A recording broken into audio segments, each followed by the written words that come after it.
that humans can do, I mean, family units, individuals can do to respond to this challenge?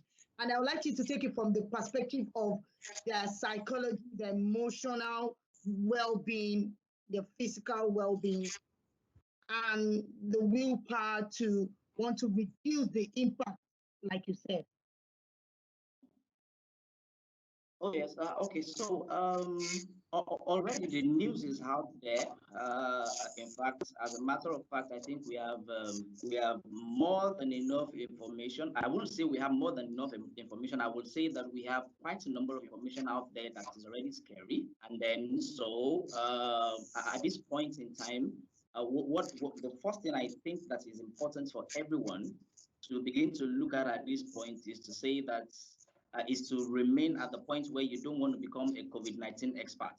So reduce your information overload, reduce your rate of intake of information. At this point, get to know what the basics are, get to know what you need to do to stay safe, and then because really, you get in the news every day, and then you see the number of you see the records of death, you see the number of people that are being infected per day, and all of that. So that alone is enough to bog anyone down. That alone is enough to begin to impact on the emotions of people. And so from the angle of the family, I would say that the family as a whole is built as a support system from the beginning.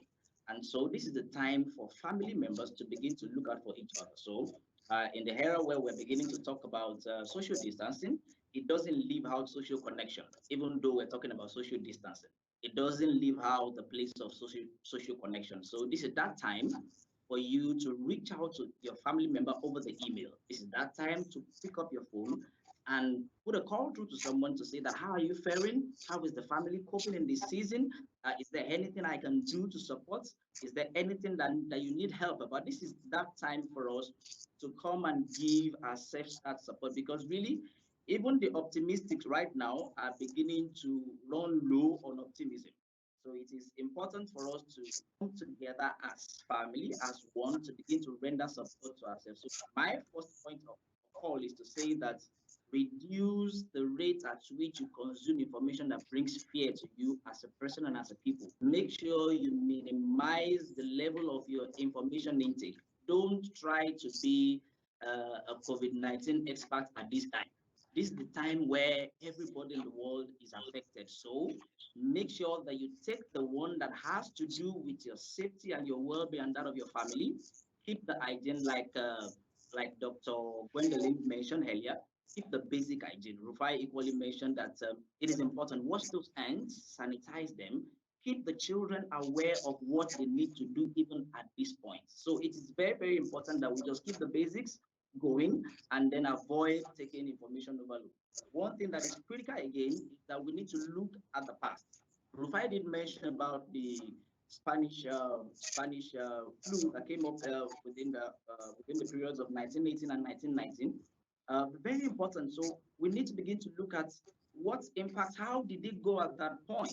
So the testimonies of the past will help us to stay afloat in the present time. So if that was a phase that came and went away, we should begin to hope also that this global pandemic as well is going to phase out. So this is the time for us to keep hope alive, to make sure that we refill our tank of optimism to say that this is going to pass as well. And if I must say also that this is the time for us to practice random kindness. This is just that time. So I have been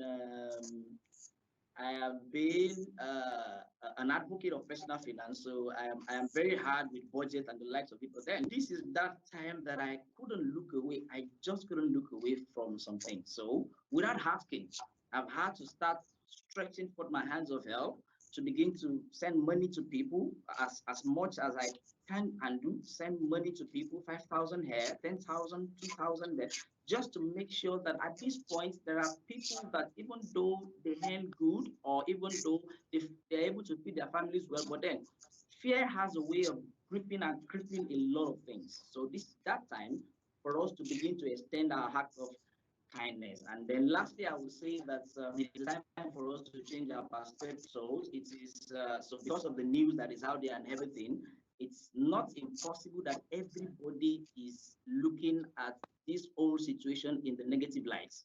So intentionally and consciously, it is important for every one of us to begin to say, let me change my perspective towards things. Let me look at the positive side of this thing. How about if it comes out that this pandemic ends tomorrow? How about if it comes out that those who are already infected, all of them got to recover without no more deaths? So let's begin to come up with that positivity. Let's begin to come up with that mindset of hoping that things are going to be better. So from the family side, while we are supporting ourselves, let's be preachers and leaders of hope at this moment. This is that time for us to begin to say that, to reach out. So it's even unfortunate that as religious as we are in Africa, this is the time where religious institutions are equally shut down. So if we're not reaching out to ourselves at this point, who else will? So if your pastors and your imams are not there, you can't see them physically, who else is going to reach out to other people? So this is that time for us to begin to tell ourselves that, see, humanity goes beyond where we gather in the place of worship. Take, for instance, Donald Trump has been shouting that he would like to open up the economy, open up America during Easter. Easter is here, and we're all still locked down. The other day, some states in Nigeria, or probably presently, some states in Nigeria are shouting and advocating that they would like to open up for Easter. But humanity begins to speak to every one of us that if I open up the church, if I open up the mosque, and then this thing gets to spread again. So that mindset of kindness and mercy for the other person. How about if the person that is coming to church is already carrying it? What do I need to do? So this is that time for us to begin to say, I need to show forth kindness.